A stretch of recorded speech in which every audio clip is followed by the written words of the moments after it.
Hey everybody, it's Mike over here at Growtopia, and it's still Saturday, and well, I guess I want to have a little more fun. So you guys can see that the lawn is spray painted with red paint. Why is that? Well, this is going to be our buckwheat growing section. Now, buckwheat is very interesting. It dates back to very early civilizations, and it was probably one of the, if I'm not wrong, but which I usually am, more like the early, what the hell is this thing? Flowers that's out there. Now, what I want to do is I'm going to make a video section of this from start to finish, to where I make my own bread from the buckwheat seeds, and I make all the different stuff that you can actually make from the seeds. And only things I'm going to be using is water, which I know breaks the internet right there, because every time I watch anybody do anything with buckwheat, they got yeast and all that other shit. So I usually use flour. When I do anything bread related, it's either water, eggs, or butter. Olive oil, maybe salt and pepper, that's it. All nice natural stuff. But a lot of people like to throw a lot of things in there, but hey, that's all on you. So this whole section that I have here, I got to till this all the way down that you're looking at. So all this grass. Now what's interesting with buckwheat is actually buckwheat is not actually a wheat. It's not even a grain. It's actually in the same family of rhubarbs. So it's kind of like a weird growing crop. It's basically, what I look at it, is it's a weed that you can actually harvest the seeds from and do different stuff with it.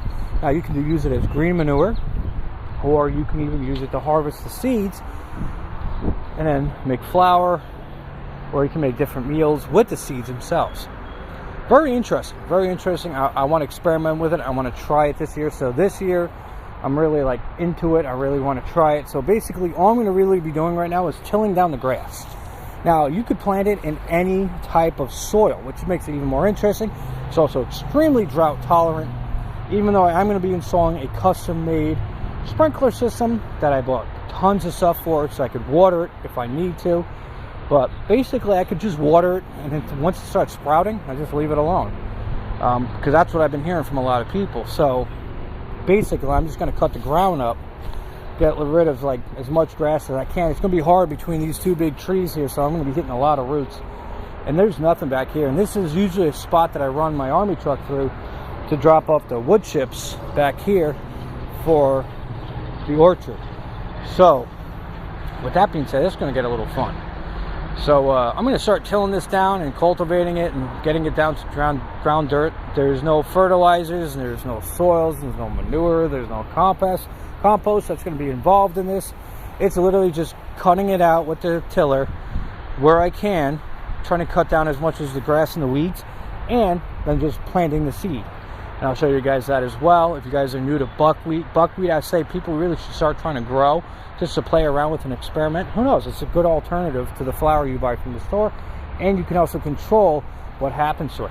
Unfortunately, a lot of flours are bleached because people like something that's white. They don't want to see it black or brown, because if they see it black or brown, they think it's bad. That's unfortunately how a lot of flours are. So with buckwheat, when you mill it down, it's going to have like a blackish, brownish color to it, but it's still flour. You can make bread out of it. It's horrible that the way the world is, it's just shit's so freaking screwed up with colors and stuff out there. No matter what, there's always a little bit of, some people say racism and different things, but who knows what it really comes down to. It's just more or less the appetizing of the consumer's eyes, as they call it. But yeah, we're going to mill this down, cultivate it down, and then hope you guys stay tuned and keep watching as the buckwheat moves along, because apparently what I've heard is that it grows really quick from after it's been planted to germination, and then after germination to harvest.